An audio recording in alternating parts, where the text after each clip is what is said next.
That is when I now start, okay, how can I make this social impact? I joined Hult Prize in 2022 as a startup coordinator. Then I realized that a lot of people have brilliant ideas. A lot of people have a lot of stuff to talk about. The way they implement things, the way they talk about they are using electricity to generate solar power to generate electricity. The way they will tell you how they are using the same electricity for like a boss, listening to all these kind of different business ideas, but they do not have financial sponsorships. Right. They could not try to bring it out. And how can we do that? So leverage on Hult Prize, organize this on-campus program, events, connect them with different expertise, and bringing them for them to make this impact. These people talk to them. And now, when we now start seeing results, that we start seeing some people establishing this business, it is not like a great joy. You feel accomplished when you know that the major reason why you joined this organization is to make sure you are making social impact and you are solving a particular SDG, and you are seeing the result of this SDG being solved. It gives you this confidence, it gives you this accomplishment that you have put in effort.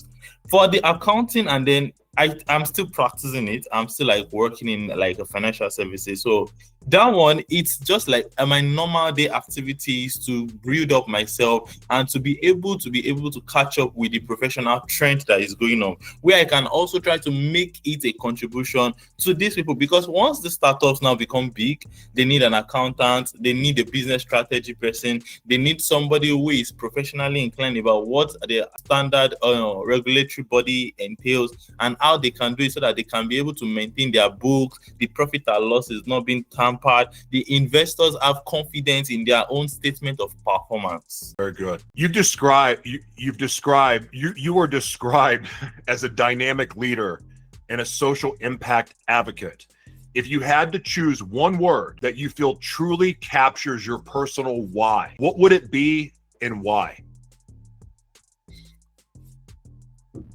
I'm seen as like a dynamic leader. The real reason why I am tagged with that word is because of my empathetic spirit.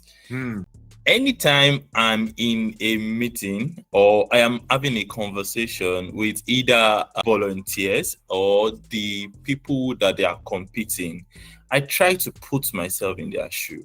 I try to know the number of stress, the effort these people have put in. I try to see what they are looking for.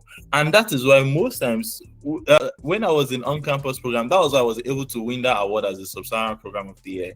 Because I felt this startup. I felt it could have been me. These people have ideas and we are saddled with the responsibility to match them with experts, to match them with investors, to let us announce what they are doing. I feel them and I was able to pass it across. I could not even, sometimes I would just schedule a call and try to be like, how can we help these startups grow?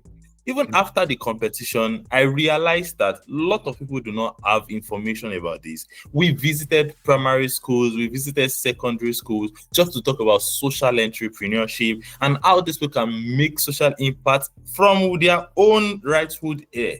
I tell them my story that I too, I was once in this space and we are doing it. It is what you can do.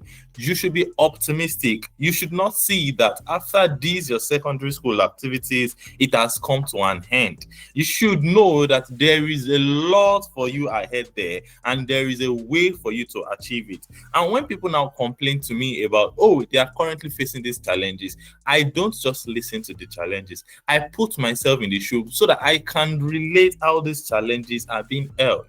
That is the best way for me to now come up with different solutions that we can actually use to tackle this challenge so that it would not affect the growth and it would not affect what we are not supposed to do. Very good. If you could have a conversation with your younger self, just starting out at the university, what's the one piece of advice that you'd give yourself about the journey ahead?